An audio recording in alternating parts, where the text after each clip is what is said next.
Welcome to Fuse Logic TV. I'm your host, Rob Hislop. Our shows are coming to you from the White Mud Equine Center. We are here for the Alberta Council of Technology's event called Twilight in the Meadows. We'll be interviewing a number of people. Let's get started. And joining us right now, Locksley McGann. You're at the University of Alberta.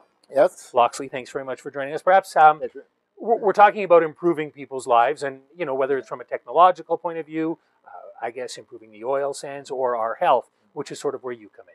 Yes. I got engaged with ABCtech when they had a focus on cellular therapies. And some of my research actually touches on cellular therapies. And so I was quite interested in exploring where some of the barriers are and what opportunities there may be out there about cellular therapy. Now, is what you do something that you can easily explain to our audience? Okay, briefly. My research relates to storing cells and tissues by freezing them, cryobiology. Okay. Freezing and preserving living systems for future use. Okay. Of course, some of those applications are medical applications, and some of those for freezing cells are in cell therapy.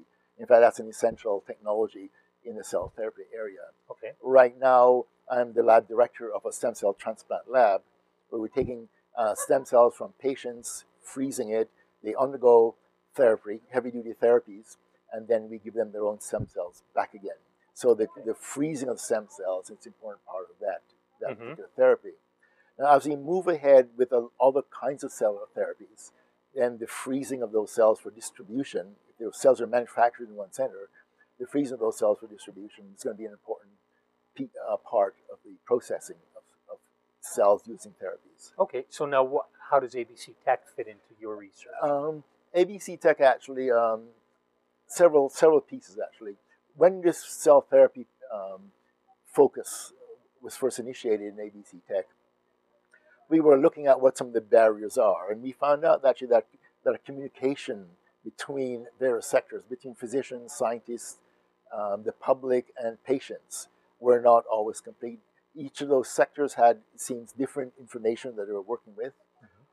The press didn't help that much because they didn't know any more than either of those partners did as well.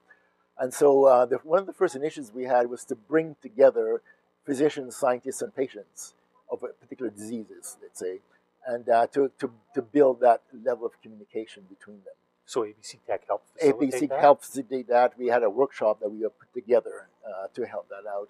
And that was very valuable, I thought, actually, because there's an understanding about the strengths of these different sectors, what they brought, what they could bring to the table, but also highlighted actually that we need to actually have more communications in that regard. But, yeah. So when you look at ABCtech, then, if you hadn't have made this connection, where would you be as far as your research or the knowledge of your research as well? I think that maybe the part I didn't explain yet is ABCtech opened the door to see where this kind of thing might move forward.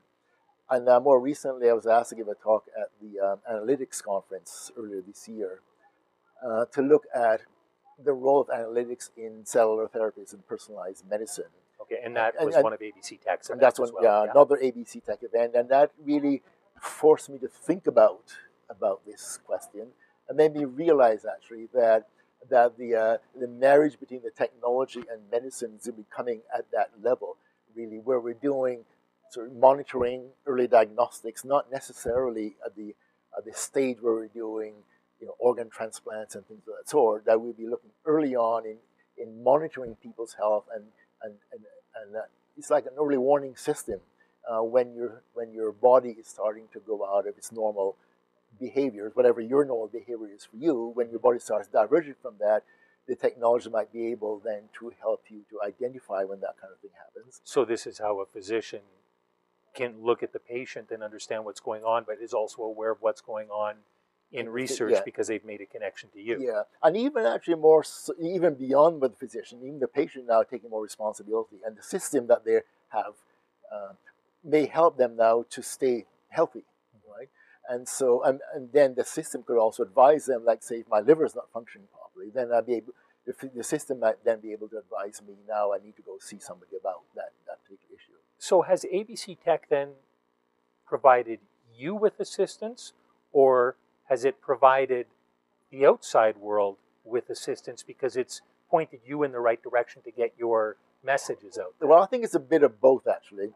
I think my association with ABCtech has broadened out my thinking in many different ways. You know, not just in my own research areas, which it has, but also actually just looking at where medicine might be going.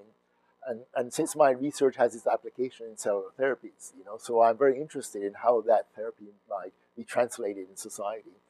And I think my experience with ABCtech has allowed me to see a much broader potential out there in society, how these things might be implemented, versus my previously more limited concepts based on my limited scope of experiences up to that point. Okay. Locksley, thank you very much for your time. Okay, pleasure. Appreciate you joining us here on Fuse Logic TV. Thank you.